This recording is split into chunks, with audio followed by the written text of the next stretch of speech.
What is your biggest basketball superstition? Biggest basketball superstition.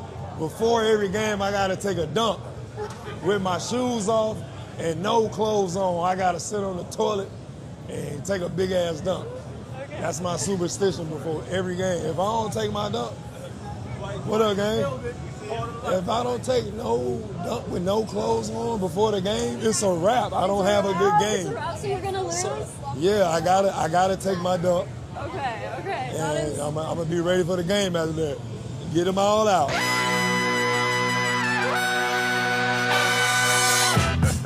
Welcome to No Dunks here on the Athletic Podcast Network. We won't be talking about Dwight Howard and his superstition.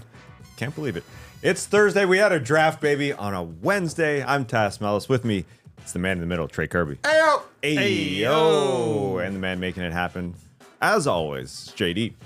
Hello. What's up, JD? What's up, guys?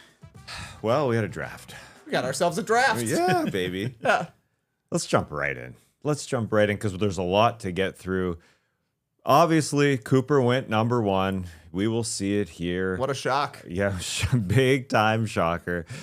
I was a little surprised by Adam Silver coming out with his opening spiel. Welcome to a new era of basketball.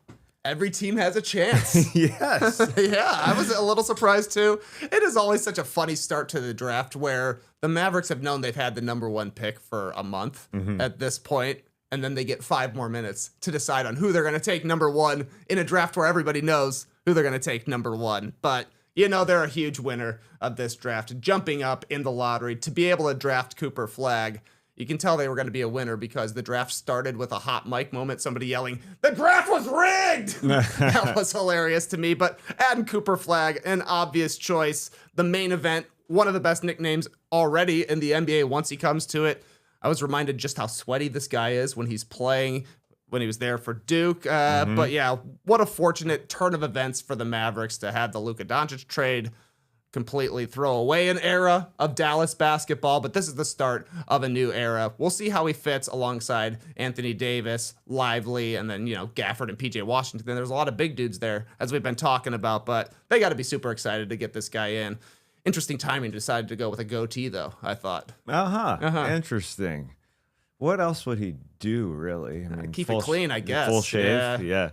I will say this about Cooper Flagg. Yes, it's kind of anticlimactic when you start the draft and you get 5 minutes of, you know, his backstory. We know it's coming, but we have to start here with our winners with Cooper Flagg because he is the best player in the draft, and we'll get to some surprises and who we perceive as questionable picks a little bit later. But Cooper, I think some good signs here at the draft is that he gave his mom his phone, because even I was surprised. I was surprised. I think it was probably half an hour later where he was on the desk and they asked him, "Hey, you've got your fans in Maine.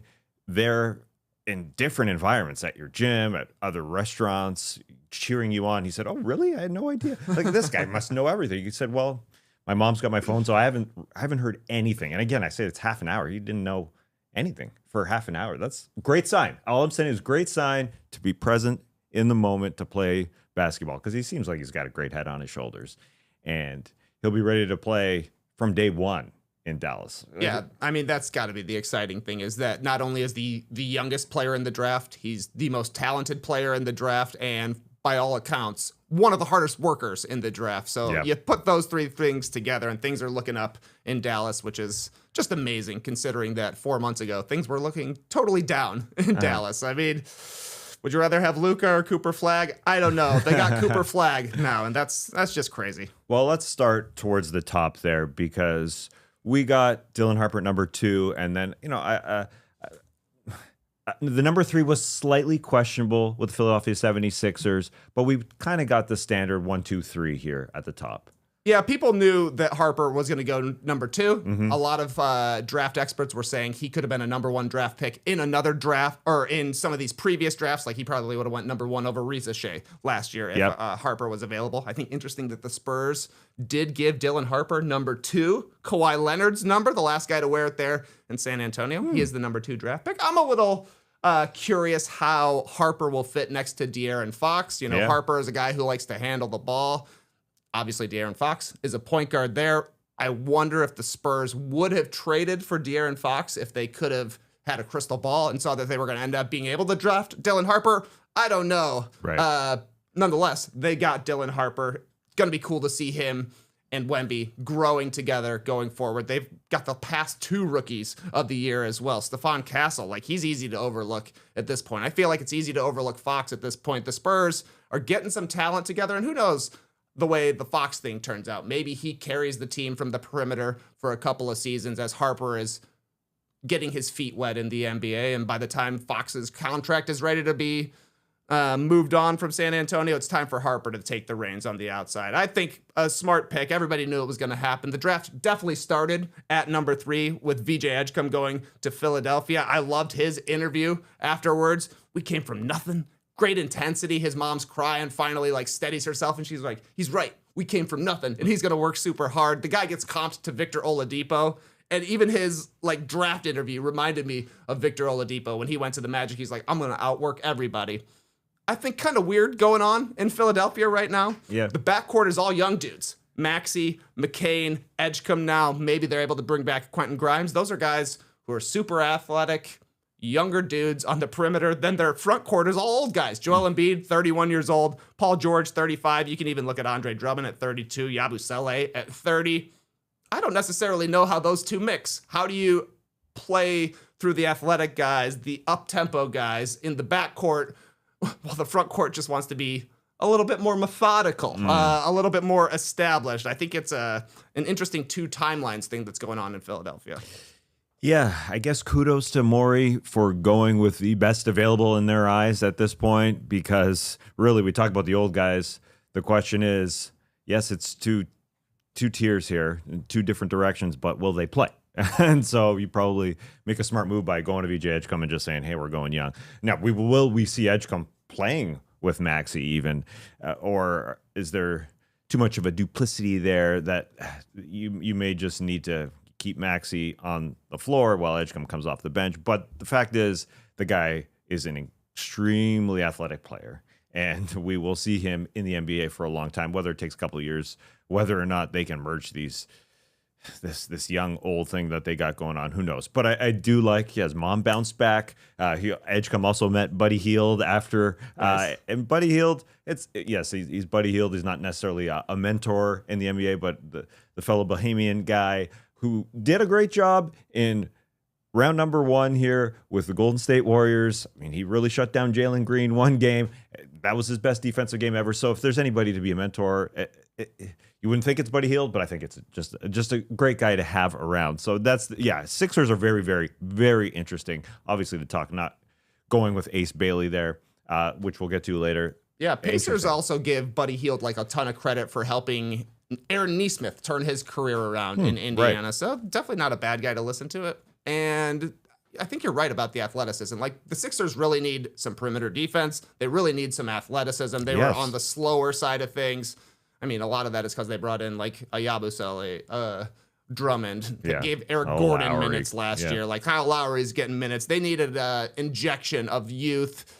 So yeah, I don't necessarily know that 3 small guards in Maxey, McCain, and Edgecombe is like the perfect mix. No. But they need some young dudes who are going to get out and run. It's a long season, and those guys have a better chance of staying healthy and contributing all year long. We'll see if Edgecombe ever develops a 3-point shot, if he gets better at finishing like in half-court situations. But he's an exciting player, and he's definitely got a lot of upside, and he fits needs for Philadelphia as well. It's just going to be a matter of keeping everybody on the court and figuring out the best way to maximize everybody's talents. Yeah, it is a huge question with the Sixers as to who they bring back, period. Because you mentioned Embiid and George guaranteed, Maxey also guaranteed money. But beyond that, Quentin Grimes, free agent, Kelly Oubre, player option. Who knows who they bring back other than the young guys that we mentioned. Now, on to the San Antonio side. They get Dylan Harper. Very fun. I liked how Dad Ron Harper wasn't even part of the interview. Well, it's the same for me. This is Dylan's time. So we will see how he plays with De'Aaron Fox and Stephon Castle. You make a good point about whether or not, if they knew that this was coming, whether or not they would have made the De'Aaron Fox trade. It's a very interesting way to think about it because, they now have a young glut. Like, will he play with Fox and Castle? They go at number 14 and get Carter Bryant, who looks awesome, looks like a prototypical San Antonio Spur on the wing. Will work harder than anyone. Like you just mentioned about guys working harder than anyone. This guy looks like he's going to be an incredible defender. You mentioned Kawhi.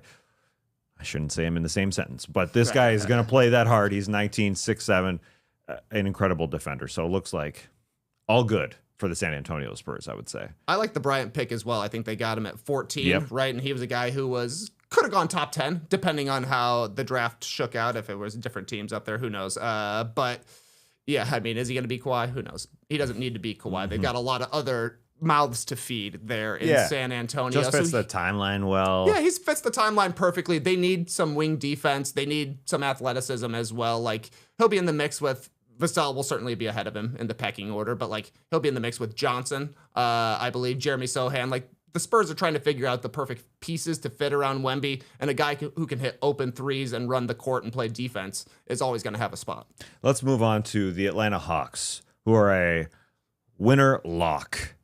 Not necessarily for who they drafted, although obviously it's a good pick at number 23. But business lock, at least. Business lock, for sure. They traded the number 13 pick to the Pelicans for the 23 pick and an unprotected 2026 first-round pick, which is the most favorable of New Orleans and Milwaukee. You don't see that very often, the more favorable pick. Usually it's the weaker pick. But we're talking about New Orleans or Milwaukee, and if one of them could be bad, you traded the 13 pick for the 23 pick this year, and one of those, which could be a replication of another 13 pick, easily. Could be higher. Oh, definitely. I mean, one of those teams could be bad. Everybody's looking at New Orleans as the team who would most likely give up a top 5 pick if things went poorly. You know, who knows if Zion's able to play. They've made some weird moves. We are going to get to them in the surprises portion of today's show. Yes. Absolutely. But I don't think it's completely out of the realm of possibility that the Bucks are the ones who are for that pick. Lillard is going to be missing the majority of the season, if not all of the season. So it would have to be kind of like a San Antonio Spurs, David Robinson goes down. So then they can tank things out and get the pick. And you know, if Giannis were to get hit. Yeah, almost. like, I mean, a Kyle Kuzma-led team I don't think would be getting out of the lottery, but that would require Giannis going down. Nonetheless, the Hawks get 2 looks at it, right? The Pelicans, which is more likely, maybe the Bucks happens, all to just be able to trade down 10 spots and get a guy that they could have maybe taken at 13 in Asa Newell, who has Atlanta ties, played at University of Georgia, and now will be playing here in Atlanta. Pretty cool. Good stuff, I think, for the Hawks to offset the pick that they owe to the Spurs next season. It's like, Hawks are not tanking right now, right? No, sir. They made the trade for Porzingis. They had the number 1 draft pick last year. Trae Young is sticking around. They're still trying to win, and now they have a chance at getting a lottery pick next year. Anssi Sala has been in the job for like a month and a half at this point, and he's made 2 great trades, in my opinion. Yeah, we talked about the Kristaps Porzingis deal and wondered how much of a risk this is for the Atlanta Hawks, or that was for the Atlanta Hawks, giving up the number 22 pick for Kristaps Porzingis. We got to be clear. It may be. We may have seen the best day of Kristaps Porzingis in the past. We seriously don't know, so maybe that was a risk. But then you turn around after trading the number 22 pick and getting the number 23 pick in this one for the 13. They draft Asa Newell, who, yes, maybe not a prototypical star in this league, but by some accounts, the analytics model view him more favorably than the eye test, and that's a good sign. And then, yes, as you said, Anssi Sala making the move to get that 2026 first-round pick as well. So they are making sure that things don't go awry immediately by giving up a pick for Kristaps Porzingis, and if that doesn't go well, then there's the ridicule. But you get the pick next year, again, which could be very solid. I doubt it's going to be the Bucks just because Giannis Antetokounmpo is the guy, but... More likely the Pelicans for sure, but all it takes is Giannis missing 40 games or something, you know, and then the Bucks are definitely falling down the standings. Either way, betting against the Pelicans right now is probably a smart move for Atlanta. It sure is. Yeah, which we'll get to. But Asa Newell, again, as you said, sort of a local guy at 6'9". It makes sense that he could be part of the Atlanta Hawks path, you know, giving him a couple years to get better. And yes, kudos to Anssi Sala and the new hires there, and Brian Graham, Pierre Dinwiddie made something happen here. So kudos to them. Hawks are going to need to be looking for another ball handler, I think, off the bench probably. Like LeVert is a free agent, I believe. Maybe they find a good deal for him to come back for a little bit cheaper. But right now, if Trae Young were to miss any sort of time, there's not necessarily somebody to take the reins and lead the offense. Like Jalen Johnson can be a good creator. I think he's better out of like the short roll and making plays off of Trae Young. Daniels is really erratic as a playmaker. Yeah. Sometimes he makes beautiful passes. You're not necessarily confident when he's driving into the lane to shoot floaters. It's just very up and down with him. So I think that'll be the next area to address.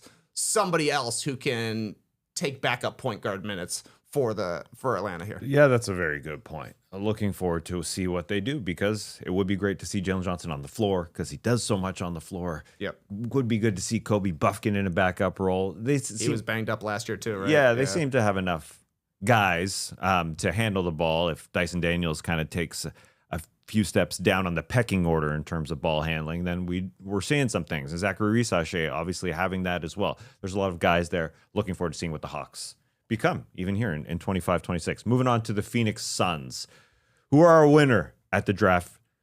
Didn't think I would be saying that, but for a couple of reasons. Do you want to start with drafting a 7-2 kid from Duke, or do you want to start with the trade? Okay, I guess we'll start with Malawach, because to me, he was one of the best fits in the draft. The Suns need a center. They got a center. And You're right. The thing, though, is that he's 10 years younger than Devin Booker.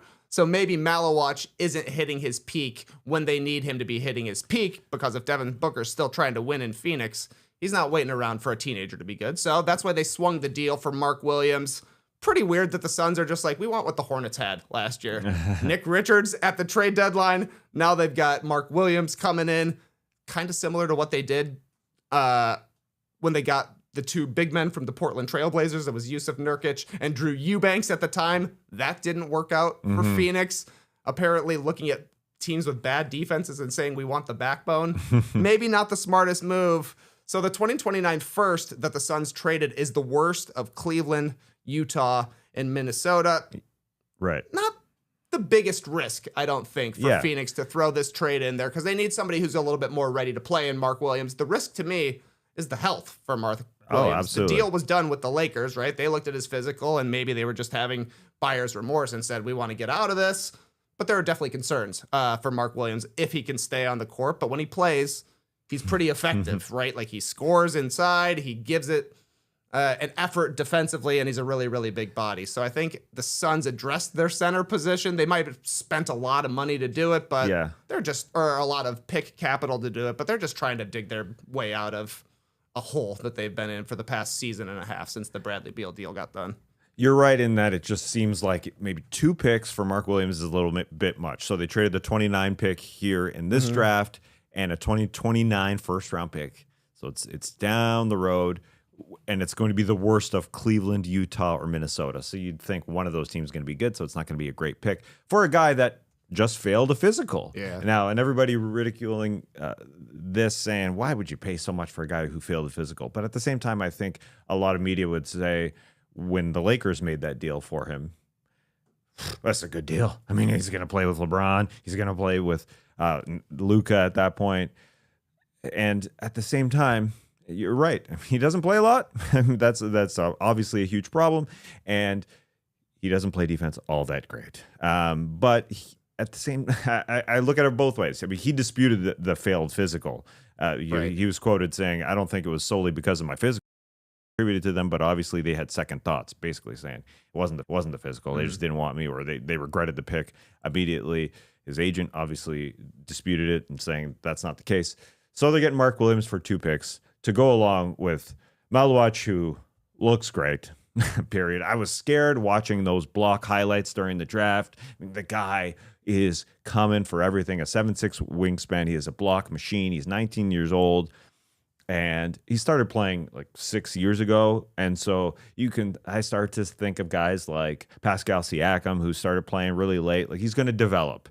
Whether his timeline matches Devin Booker's a great question, because it does seem like it's going to take a little bit of time. But at the center spot now, the Phoenix Suns, if you combo those two guys, Malawach doesn't have to play a ton. Mark Williams doesn't have to play a ton.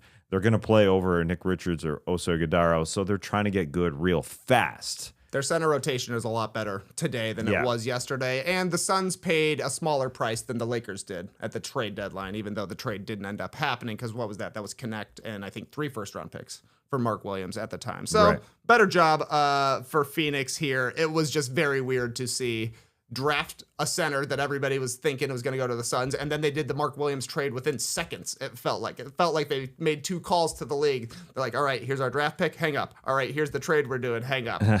Also, I think it was very funny, Vasilij Micic was traded from Charlotte to Phoenix in the Nick Richards trade at the trade deadline. Last night had his $8 million option picked up kind of out of nowhere and then shipped back to Charlotte from Phoenix in the Mark Williams trade. $8 million will buy you a lot of wigs. It's going to look good. There's so many wigs.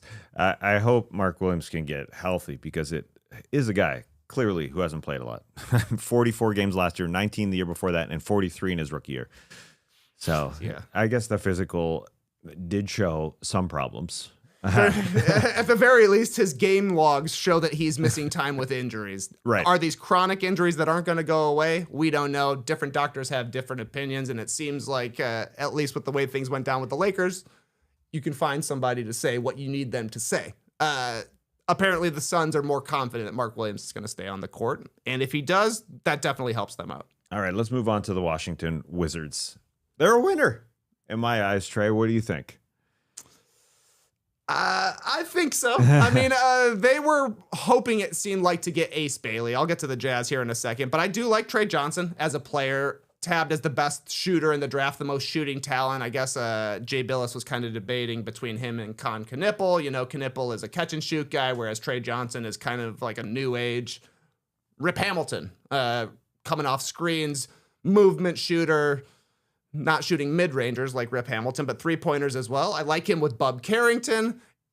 Just a little strange that there are so many other ball handlers in the way of both Bub and now Trey Johnson. CJ McCollum trade just got done. They got Marcus Smart. They got Chris Middleton. Bilal Coulibaly. Exactly. There's a lot of different players in Washington.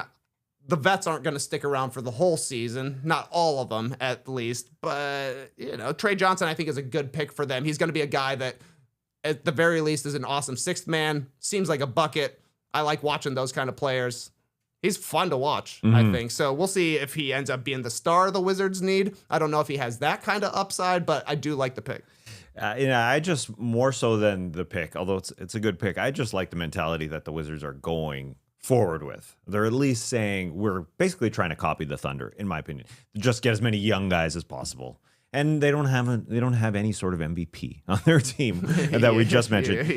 That is a problem. But they do have just young guys who are going to play ball. Trey Johnson, here are his quotes.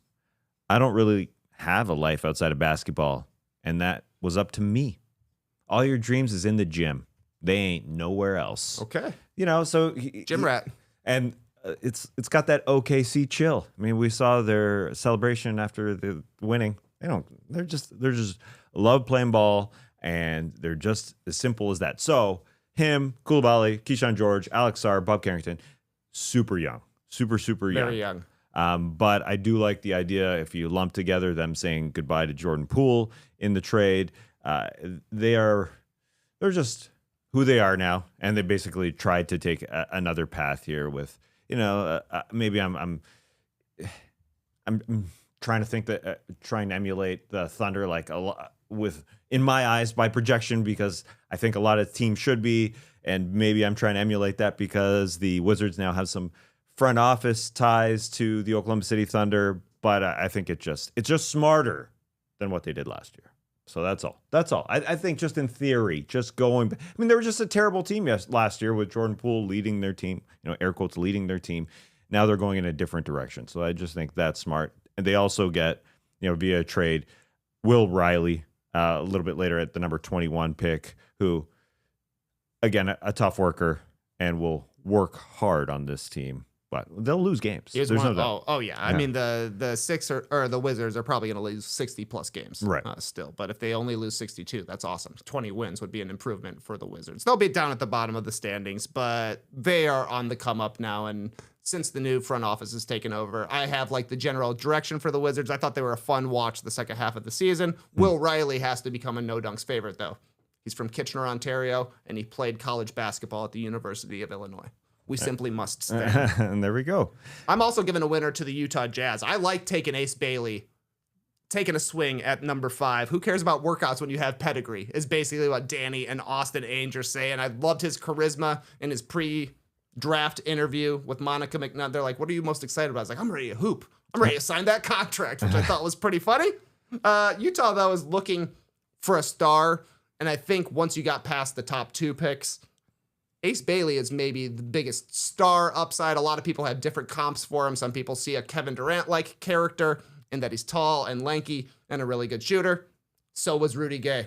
Rudy Gay is definitely more where I see a guy like Ace Bailey, but I think he's got a big opportunity in Utah because they really need somebody to be their franchise cornerstone.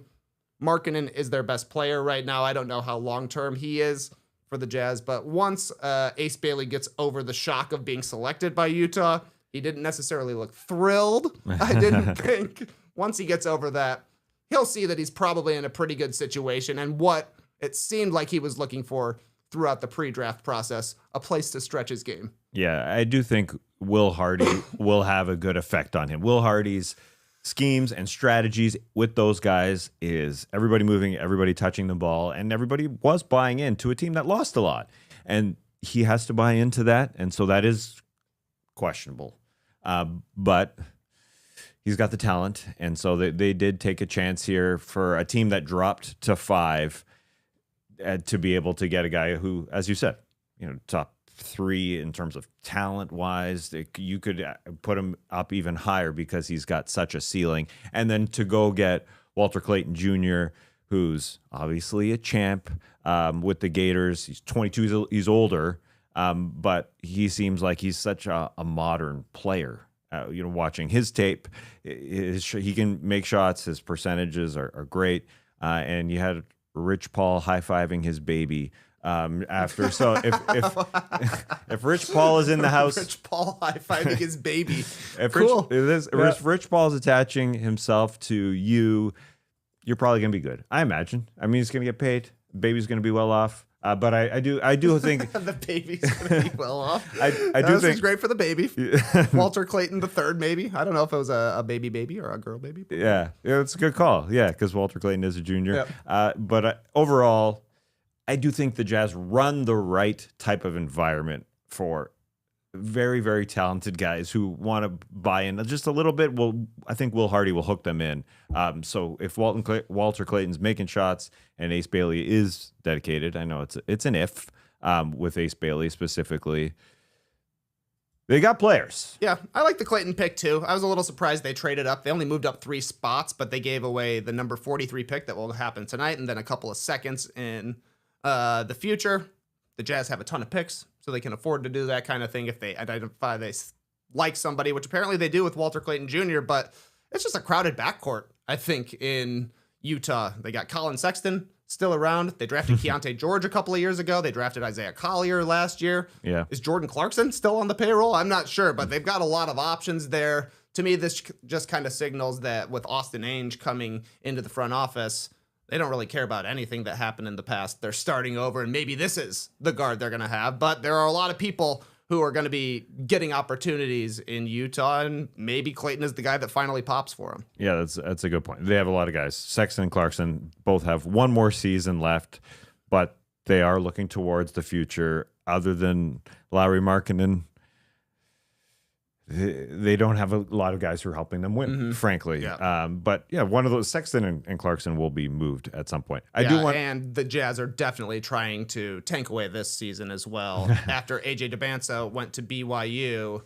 where like the 2 main guys who are funding his NIL deal are Danny Ainge and Ryan Smith, who are big timers for the Utah Jazz. So right. I think in a perfect world, they would figure out a way to win the lottery and draft him number 1 next season. We will see if it happens. Before we get to some of our surprises and steals, I do want to mention the Memphis Grizzlies as a winner as well, getting Cedric Coward, who at 6'5", finally will give them a wing because that they've been looking for. I mean, he's a monster. He's got a 7'2" wingspan. He's a senior, so he's older. I think the Grizzlies want experience around Morant. in Triple J. Like they've moved into that era now, and they just want a wing to help out. Jalen Wells can now move to the 2-guard spot. I think they're just way better defensively now with Cedric Coward. Now, they gave up the number 16 pick to get them Cedric Coward at 11. Plus, they gave up a first-round pick that they just got from Orlando for Desmond Bane in 2028. So it may not be a great pick, but it's the number 16 pick, the 2028 pick, and 2 second-round picks for Cedric Coward. I just think he makes logical sense, finally, for the Grizzlies, who've been looking for a forward, a wing, I should say, for, I don't know, a billion years. Feels like they've been looking for a wing since Chandler Parsons. Yeah. Like for a long time. So yeah, I like it. This guy was a big time combine riser. A lot of comparisons to Jalen Williams and that he's kind of a late bloomer and has the crazy wingspan for a strong body as well. The fact that he's a little bit older lends me to believe that the Grizzlies do want somebody who can come in and help right away after trading Desmond Bane, but likely keeping Ja and then figuring out whatever kind of deal for Jaren Jackson Jr. Tough for my guy Gigi Jackson, but maybe that was just a down year Grizzlies silver lining and he's a bench piece for them. I'd just love to see a guy who can go from Division III to the NBA. Doesn't happen all that often. First 2 guys I think of are Duncan Robinson and Devin George way back when. Cedric Coward was able to do that. And then on draft night, he got called Colin Coward. So, ups and downs. Yes. I mean, Malika's on the mic for like 3.5 hours straight. Yeah. She was killing it. She did say Colin Coward once. I chuckled, and Danielle, who I was sitting with, said, "What are you laughing at?" And I said, I'm a sports media geek, and so to hear Colin Coward versus Cedric Coward, haha, funny. Yeah, she didn't laugh, but it was a funny. Anyways, that guy as a senior, as you said, it is interesting with the Memphis Grizzlies that they're not trying to get super young. I think they are going to try 1 year here with Thomas Isalo giving Morant and Jaren Jackson Jr. a ton of shots. But these other guys like Coward now, Jalen Wells, as you mentioned, Gigi Jackson, like they do have a lot of wings to help out those guys. So that's the route they're going. And that sort of makes sense. If you were a GM, would you be nervous to draft a guy whose last name is Coward? Scared of the moment? Absolutely not. I would embrace it, and I think Memphis will. Like there'd be some people making fun of him, but I think that locker room's they're gonna embrace it. They're gonna love it. That's right. Right. They duck no smoke. Yeah, exactly. No cowards here. Maybe he'll go by Coward. Starting now. We'll see. Cedric Coward. Any steals? Yeah, I got a few you want to point out from this draft? Post-lottery steals of the draft. And I think it started with the first non-lottery pick, the OKC Thunder getting Thomas Sorber from Georgetown at 15. I will say my phone and my computer keep auto-correcting his last name to Sorbet. So this to me is a very sweet pick. Only 19 years old, got a big body, long arms, plays on both ends of the ball. OKC has a championship team. They've got an awesome roster. It's all locked down, but eventually it's going to get expensive. And the guys that they are going to have to think about saying goodbye to is a guy like Isaiah Hartenstein once his deal becomes onerous with J-Dub getting paid, with Chet getting paid alongside Shea. So I think Sorber's got a little time to develop. He'll probably spend a lot of time in the G League early next season, get some minutes here and there, but eventually he'll be the Hartenstein replacement, I think, for OKC once he's gotten his standing in the NBA and they're ready to kind of cycle through role players, because the way the Thunder are built, that's how they're going to have to do it. They're going to pay their big three, and they're going to probably pay him as much as they can, keep him around for as long as they can, but they got all these draft picks, and the theory is that they're going to hit on enough of these draft picks that they keep the role, or they keep good role players, a good supporting cast around their big three. So being able to get a guy like Thomas Sorber, who all the smart draft people were like, oh, he's going to be pretty solid, and then the Thunder are the ones that draft him, you're like, oh, he's going to be good. Because there are certain teams that just get the prestige zone. It's like back in the day, when Kyle Anderson was drafted to the Spurs, everybody's like, oh, that's the steal of the draft right there. Because he's the new Boris Diaw. Some teams just get the benefit of the doubt, and I think this is a good move for the Thunder to get Sorber, who will be like their third big man right now, kind of a luxury for them to have, but in the future, he could be a really important piece. It does feel like, OKC has taken over for the Spurs, or from the Spurs, I should say, as the team that has young guys that are good. I mean, Nikola Topic didn't play a minute this year for the Thunder. He's going to be good. They have him after a year of injury to add to Sorber, who's a kid. He's 19 years old, so that'll take a couple years. But yes, it seems like the cupboard is full in OKC beyond the three guys that are super, super young as their main guys in J-Dub. Another guy I love was the Magic getting Jace Richardson at number 25. Right. To me, maybe the steal of the draft. Interesting. He's small. He's not Jason Richardson, his dad, as an athlete. He's only 6'2", but the Magic are a team that can really cover for him. They've got big wings in Boncaro and Franz Wagner. Jonathan Isaac is a huge dude who's a defender. They've got a lot of centers around. They play great defense. I think they can deal with a guy who's 6'2", who still competes defensively. He'll be behind Jalen Suggs to start the season. Desmond Bane is a starter for this team as well. So it'll probably be Richardson coming off the bench. I just like what he gives them. He moves the ball. He can shoot it from outside. He's got really good feel. He's a defensive competitor. I think it's going to be like a challenge between him and Anthony Black to see who sticks around more long-term. Maybe they both do. Probably would need some more shooting from Anthony Black, but I think this was a good get for the Magic to get Richardson so far down in the draft at 25 when he was a guy who at times was a top 15 pick at the very least. And I don't know. I just like betting on dads who were good in the NBA as well. Their sons often turn out pretty solid. So I like the Magic and Jace Richardson. Yes, and what they paid for Desmond Bane makes them have to develop some younger players, whether it's going to be Anthony Black, who they've had there as a kid at point guard, or, Mr. Jace taking over. I'm calling him Mr. already. Mr. Jace. He's way too young for that. That's a cool nickname. Mr. Jace. Yeah, maybe it just came naturally because it just rolls off the tongue, feels like a cool nickname. They need guys to develop off the bench, and they need someone. Now, let's stick in Florida. The Miami Heat, what do they do that's smart? I like them getting Kasparas Yakachonis at number 20, a top 10 pick at times during the cycle. Some teams even had him mocked at number 5. I remember seeing the Heat really need a secondary ball handler besides Tyler Hero. Terry Rozier is not cutting it. He's a good outside shooter. Yakachonis he can handle the ball in pick and rolls. I think he'll fit nicely in their system with a lot of dribble handoffs with Bam Adebayo. He doesn't have to be the number one guy since Hero is, but Hero's definitely overtaxed as a number one guy. So I think he just fits in really solid there. To me, kind of like a Goran Dragic type of character who had some really good seasons playing for Eric Spoelstra in Miami. Just creative and seems like a pro already. Yeah, the comparisons to Dragic are there, and it does feel like a Heat type of player. Will they have enough offense on that team? That's the question. But will he be able to contribute? I think that's a fair question. So it's a fun name to say. Oh, yeah. So many S's. But he definitely feels like a guy who's ready to contribute. And maybe it's Spurs/Thunder/bias I'm showing here with the Heat that will be able to develop him or get him going. But if he plays like Dragic, then he's going to play. Yeah, the Heat are definitely a team that gets the benefit of the doubt as well. Like, oh, they did it again. Yeah, but you're right.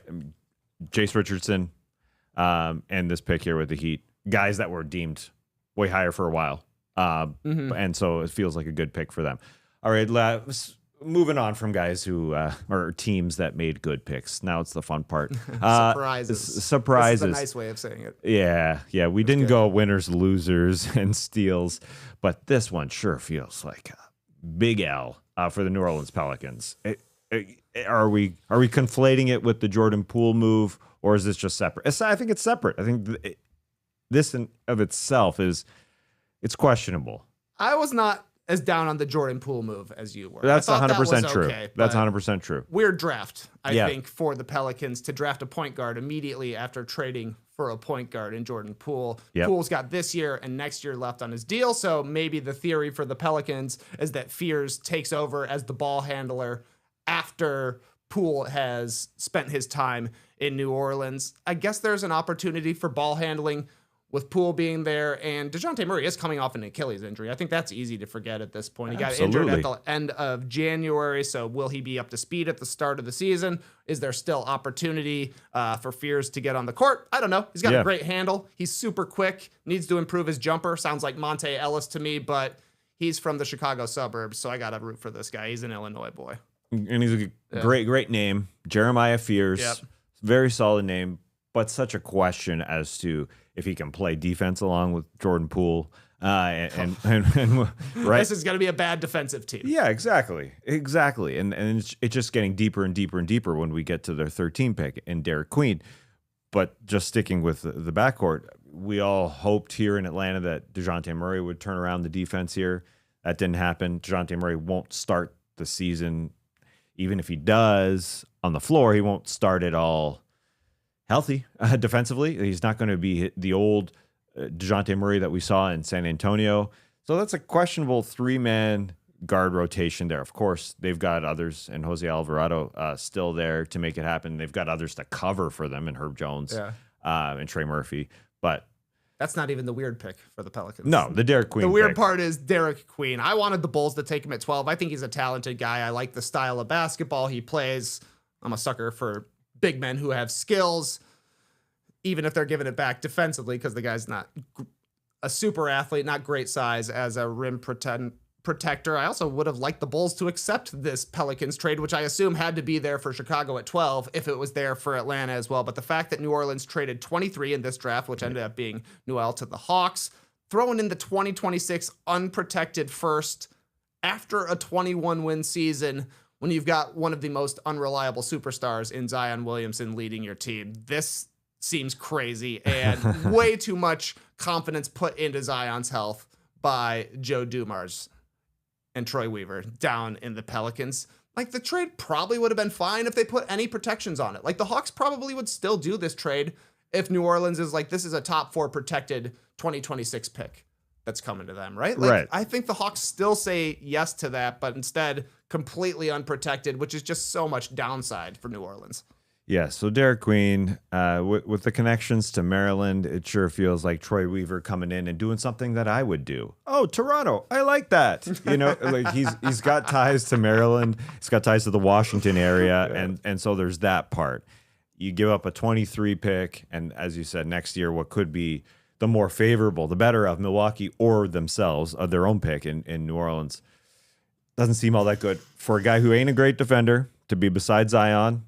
He's not an incredible shooter to be beside Zion. Now that's the weird part. It's a weird mix, those two. Yeah. And then along with the Jordan Poole backcourt, along with Jeremiah Fears, there ain't no defense. It just doesn't seem like they know exactly what they're doing there. But they're going for it right here, right now. So you can, you can say that, like I was saying that about even the Memphis Grizzlies. Like, they are trying to get players who can play right here, right now, or alongside Zion. But there's so much going on the court and off the court with Zion there. So there's just so many questions. Yeah, I can't get super excited for what Dumars and Troy Weaver have done to start their regime.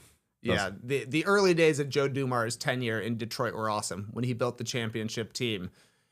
This is more like the latter years of Joe Dumars' tenure in Detroit, where it doesn't seem like they have a plan and they're just acquiring players, even if there's a lot of overlap. The only upside to me is that now people are looking at the Pelicans front office more than they're looking at the Bulls front office right now, because this was they seem to be the biggest head scratcher of the entire draft. Though maybe our next surprise as well, the Brooklyn Nets are up there. I think this was such a surprise that they actually used all 5 of their draft picks in the first round. They had 1/6 of the first round draft picks last night. I was splitting time between like the Kendrick Perkins ESPN or ABC broadcast and the ESPN2 Bob Myers Stephen A. Smith broadcast, and I think I was more in Myers mode at this point, and they just couldn't believe. They're like, there's surely the Nets aren't going to use all 5 of these. And they used 3 of them. They're like, surely they're not going to use the next 2, but they used all 5 of them. And who they drafted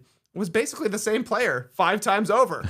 At number 8, they take Yegor Demon, the Eager Demon, which was the first reach of the draft. The first time people were like, what? Mm-hmm. This guy went number 8, the Russian Josh Giddey. Big, tall point guard who doesn't really shoot the ball that well, but passes it beautifully. Not a great off-the-dribble player, but can play in the pick and roll.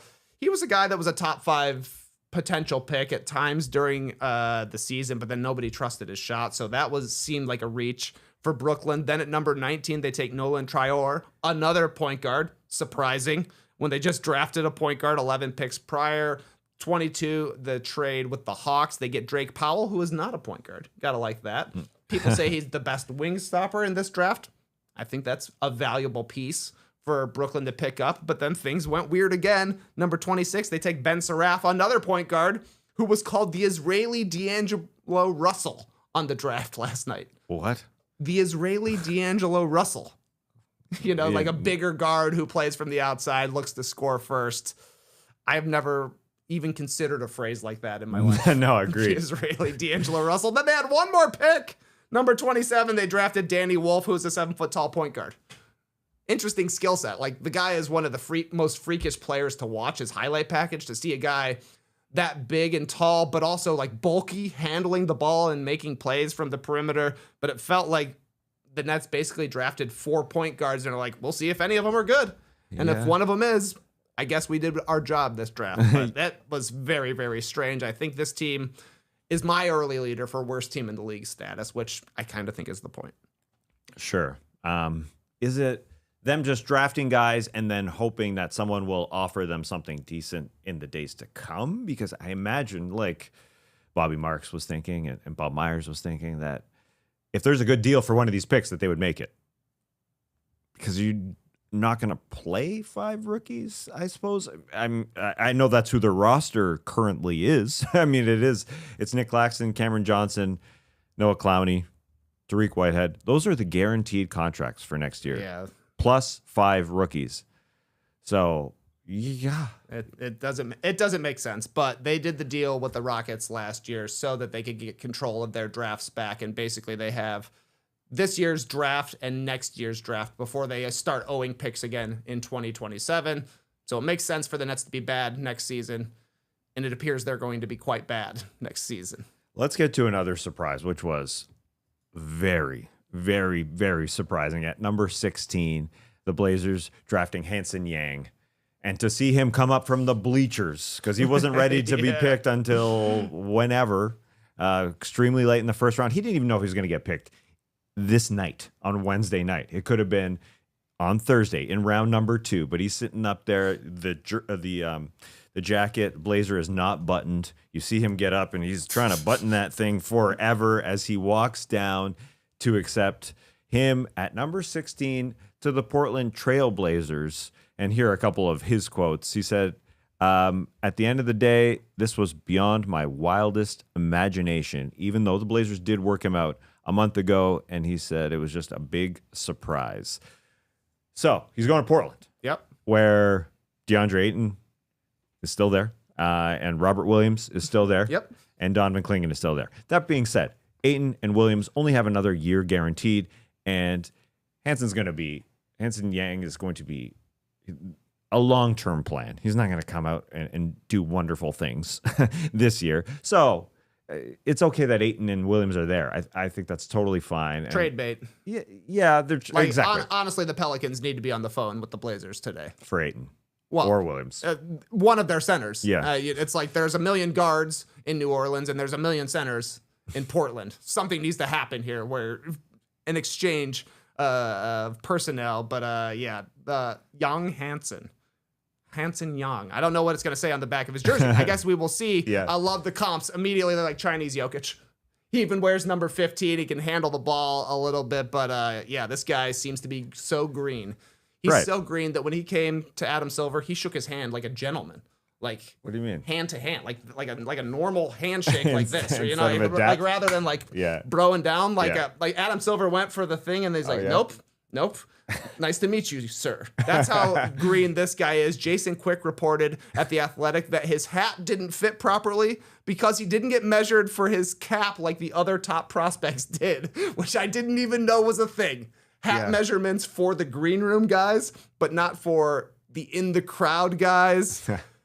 Everybody had him mocked as like a mid to late second rounder. Mike Schmitz used to be at Draft Express. He's one of the draft gurus for the Portland Trail Blazers, and it's not uncommon for him to just identify a guy he likes, and the Blazers make a move to get him. It was definitely surprising that this was who they went after. Like I said, I was watching Stephen A. and Bob Myers at this point, and they had no clue who he was, and they just kept calling him this player.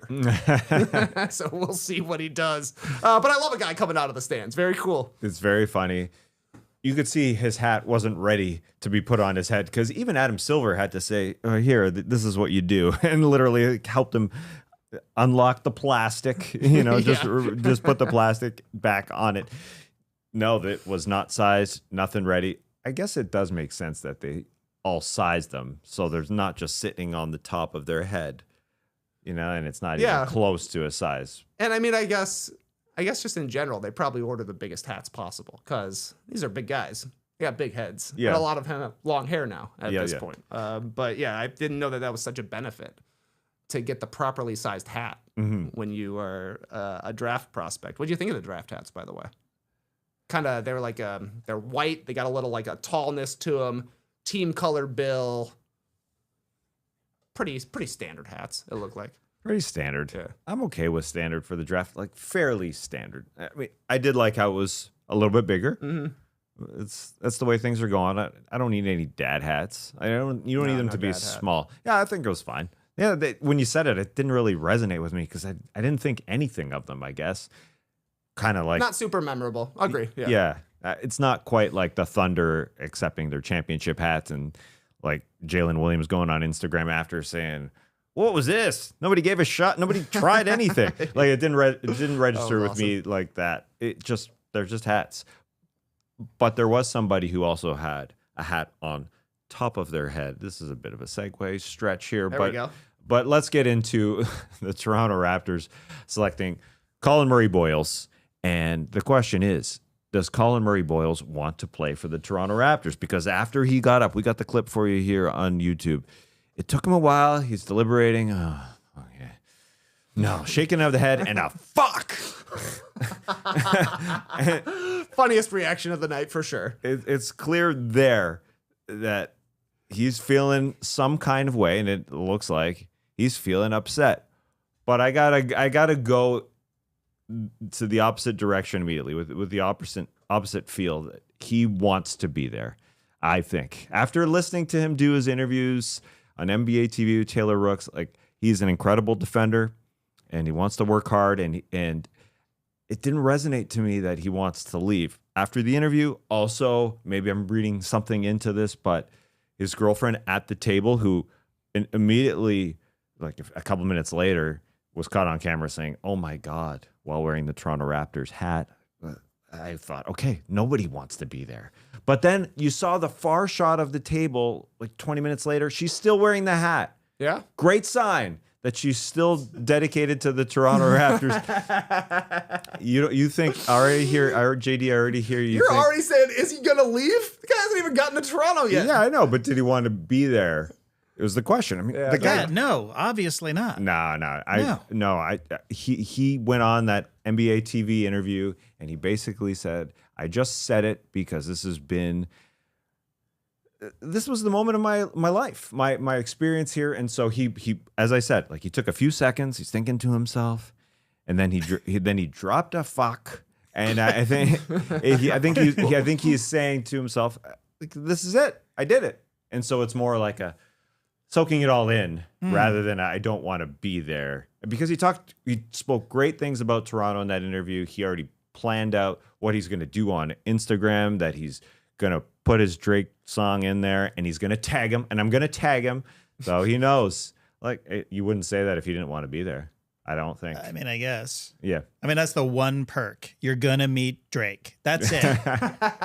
What about the city of Toronto? Well, I mean, obviously I'm offended that it feels like he doesn't want to go there, but I mean, that is a perk. Right. And from his perspective, that's the perk, the one thing.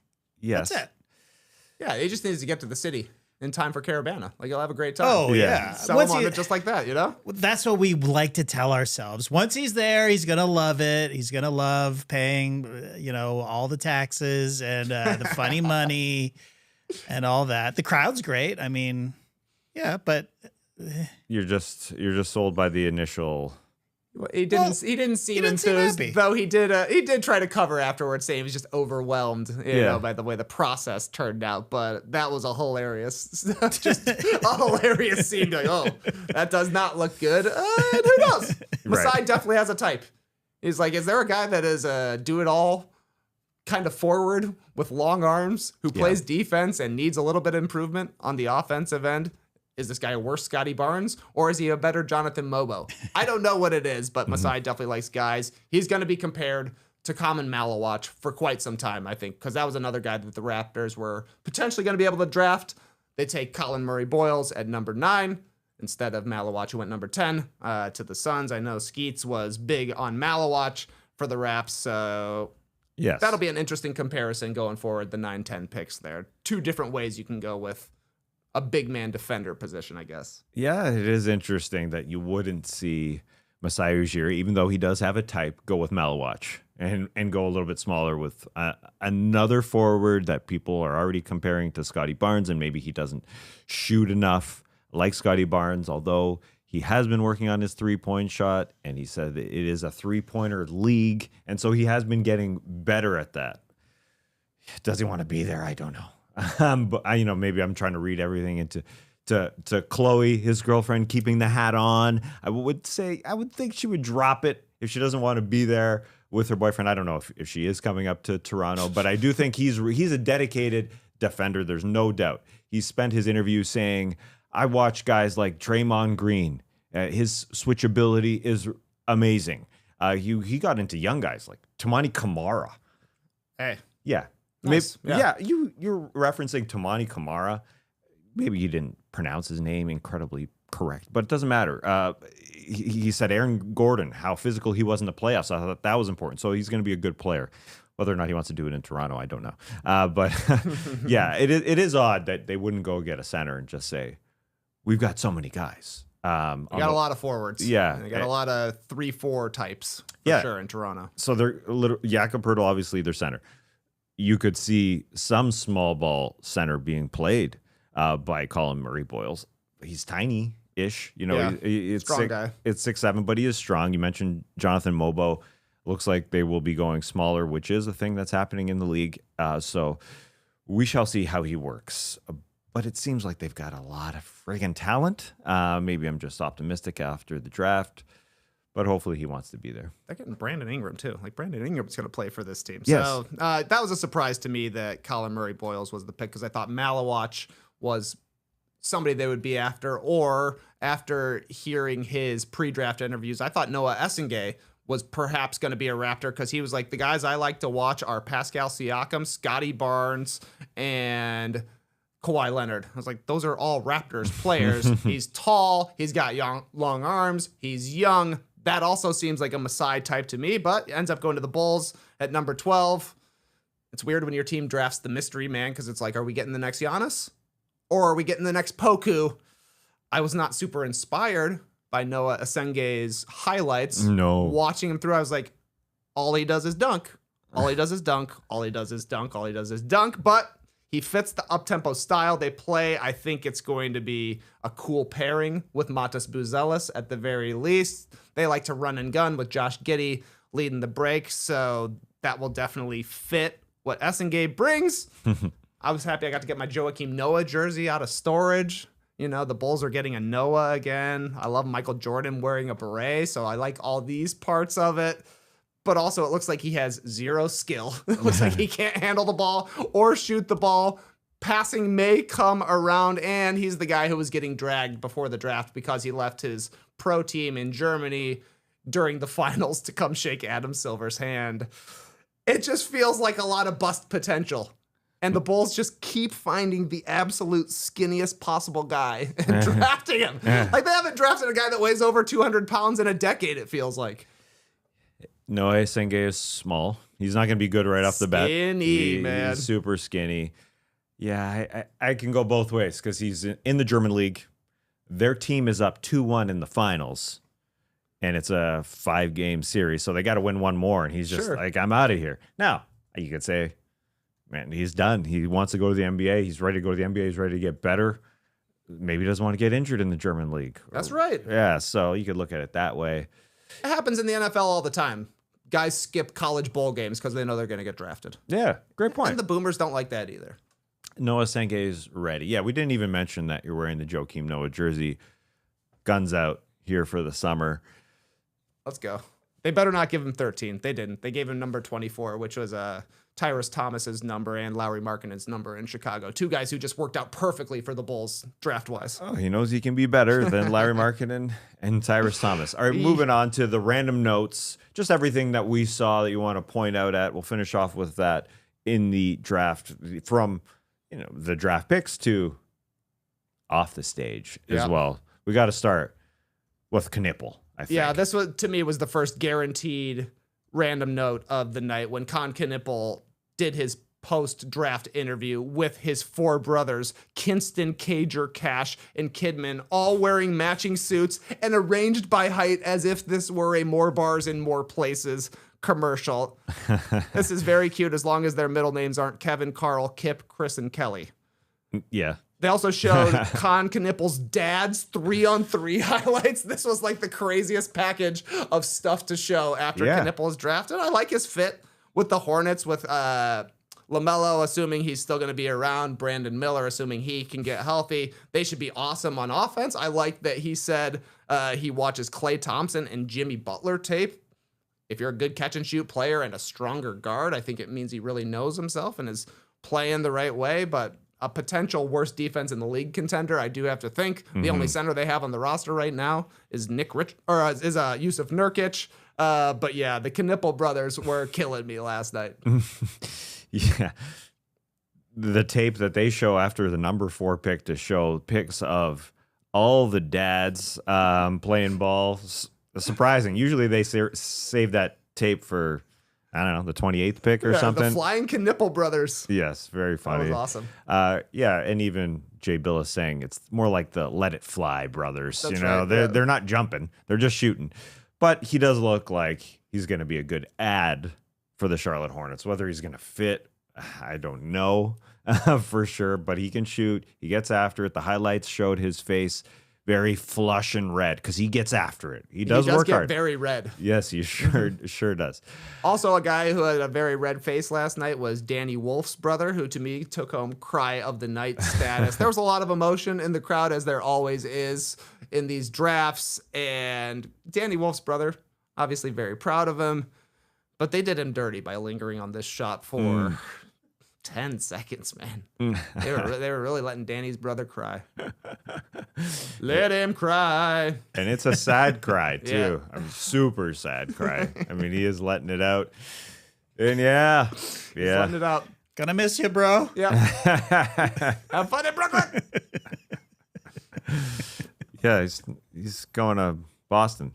It's not far. No, Danny Wolf's playing in Brooklyn, right? Oh, yeah, the Danny. My bad. It's also not far. It's Brooklyn. Moving on to the fashion of it all. Okay. Got to do that. Let's get a look at the shorts. I was surprised to see shorts, period, and to see Jay Billis on the call with another AC/DC reference. I mean, we've heard AC/DC so much in the playoffs because we've seen that OKC commercial, and to hear Jay Billis say, he looks like business up top, but then he looks like he's an AC/DC drummer, Yes, from Guitarist. the guitars from the short or from the waist down. The shorts, it's a good fit though. I mean, it's a good call. He definitely does. Yeah, this was my favorite look of the night. I think he looks great, actually, but hard to call those shorts. Those are longs. They're big. Yeah, scrunchy socks, though. I love that. And he definitely has an Angus Young sort of quality to him, especially with the double-breasted up top. I thought he looked okay. Yeah, I'm okay with it. The only shorts, I would say, of anybody. The only shorts, at least the only shorts they showed us. But yeah, I thought it was funny the way it all played out because, they had a kind of tighter shot on him at first. But then as soon as they started talking about him wearing shorts on the broadcast, they had to pull back.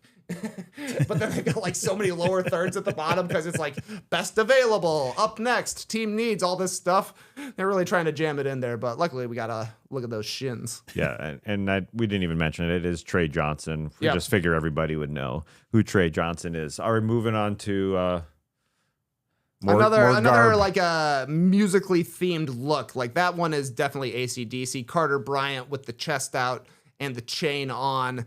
This is more of a 90s R&B look for Carter Bryant. We've seen some chest out guys in the past. Jalen Green, I think, maybe was a chest out guy. But as far as I can remember, Carter Bryant is the only guy. And look, he's still got some growing to do. I see no chest hair. Yeah, but that might be part of the look. You think he shaved? Yeah. Okay. Well, I don't know. Yeah, why not? I mean, maybe it's part of your pre-draft grooming. You want to look good. Yeah. I mean, if you're going chest out, I think you probably... You're getting rid of that hair. Yeah. I appreciate the effort. It takes some guts to pull it all out. Would you, if you were drafted into the NBA, if you were going to the draft, would you wear like a more conservative suit? Like Cooper Flagg had a pretty straightforward suit. Most of these guys did. There was a lot of sequin looks. Or would you go for something more like shorts or a chest out sort of deal? Yeah, that's a great question.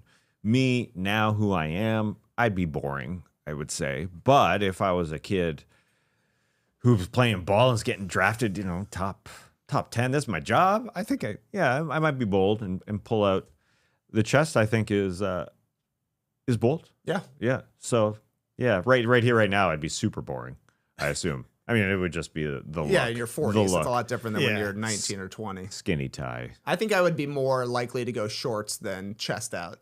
I don't know. 100%. Yeah. It's a heat wave right now in New York Definitely. as well. Definitely. So, yeah. So shorts, but you're pretty.